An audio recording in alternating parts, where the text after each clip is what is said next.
Hey guys, Chris from Provo Audio Solution, and today we're doing a little bit different of an install for the channel.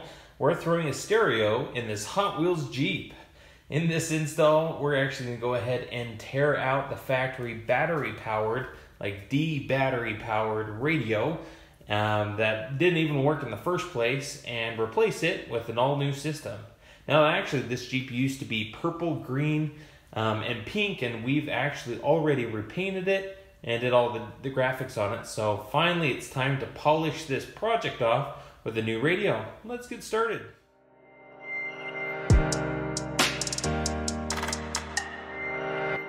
Okay, so we went ahead and with the radio out, we also have the bezel out. The radio is dead, nothing works on it. It's a piece of crap. It also requires its own power source. So with that out of the way, we now have our dash bezel.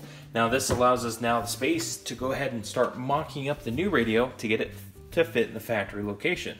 So what we've done and picked up for our new radio is this $10 Amazon radio, which has aux, USB, Bluetooth, AM, FM. It doesn't have CD, but it actually just has about everything else, which is perfect for our install today. One thing that's cool about this guy is its chassis design. Now as we go ahead and pull this on out, it's a super slim radio. That's it. It came with this little metal can. We're going to use this can to mount the radio in this piece here. So we're going to go ahead and kind of mock this up, figure out the best placement for it here, and then we're going to mark little spaces where we can notch this out so we can get our little can to fit in there. And then to fill in the other space, we have some just 1/8 inch ABS plastic, and we'll cut a little piece to fill in the bottom spot. That's enough said. Let's go ahead and get started.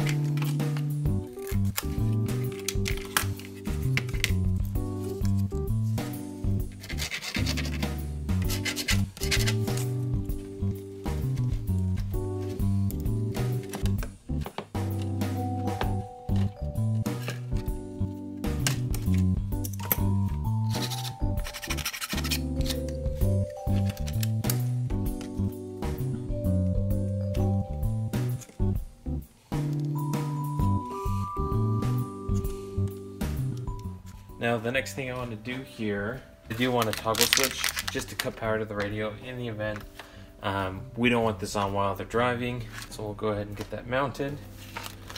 Also, I picked up a voltmeter so we can monitor the voltage. Let's go ahead and cut the holes that we need and get these accessories mounted.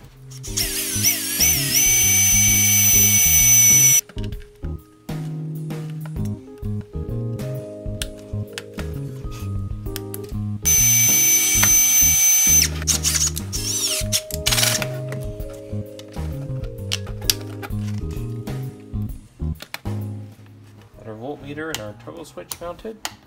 Now we just need to get everything wired on the back. Essentially here we're going to have power and ground come from the battery. It's going to go through the battery to the switch. It'll go through the voltmeter, then into the radio itself.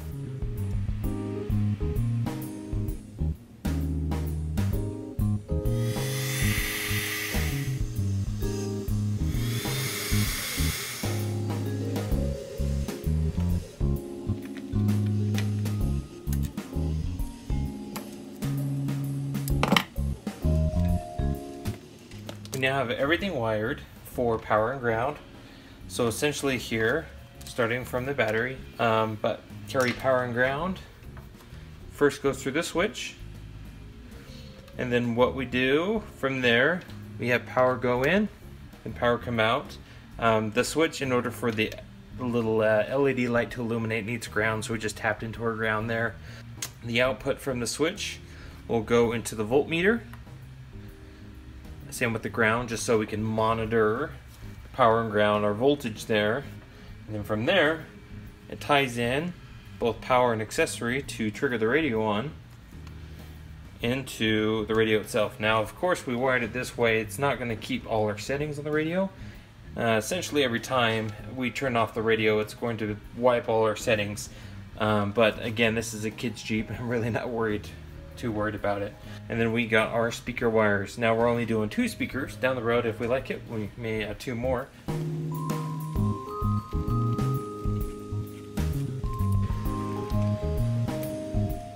Alright, so before we get it all the way into the Jeep, I actually hooked it up to our test bench. So essentially here, I turn on our power here for about 12.5 volts. And what we're going to do, because everything's now hooked up, we're going to go ahead and test it. There we are. Shows the same voltage, which is awesome. LED light illuminates. And then that'll just shut off all power. Now we need to run some wiring in the Jeep itself to the battery, as well as run our speaker wire to the back seat area of the Jeep. Okay, so I've already done some test fitting, and I noticed that these little edges were a little too big to fit around the actual can of the radio. So what I did is I just trimmed a little bit out of there, just so we can get this to fit just right. So now, let's see what it looks like when I run this all in.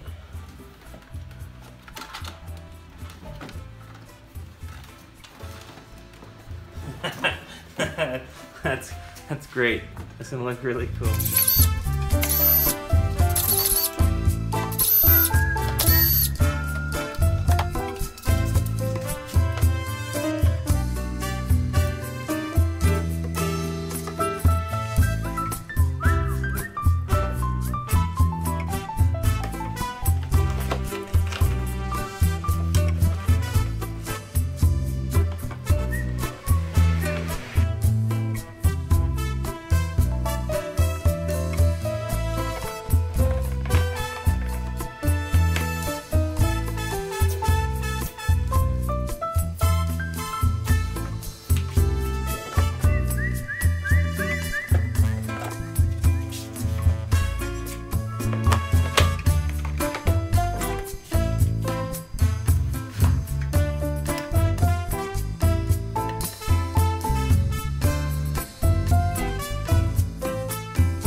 Alright, so we have the back seat out. Now, I'm trying to find a good place to put speakers, considering that this is a kid's Jeep. Priorities here, we don't want the speakers to really be exposed to too much water. These are marine pile cheapo speakers that are decently water resistant. But again, I don't want to put these speakers in a place like in the wheel well area by the feet of the kids, where on the other end, when they're driving through a puddle or through a gutter, it's throwing water on the back end. So essentially here I've kind of decided on the back of these seats. These are super shallow, so cutting these, once I measure and find out exactly where I want these, will actually fit here. So from there, now we're going to get our circles in there so I know exactly where to cut.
Okay, so we got the radio in, everything's bolted up, we hooked up our speaker wires. Now back here in the seat we got the speakers in. Now we also added this antenna.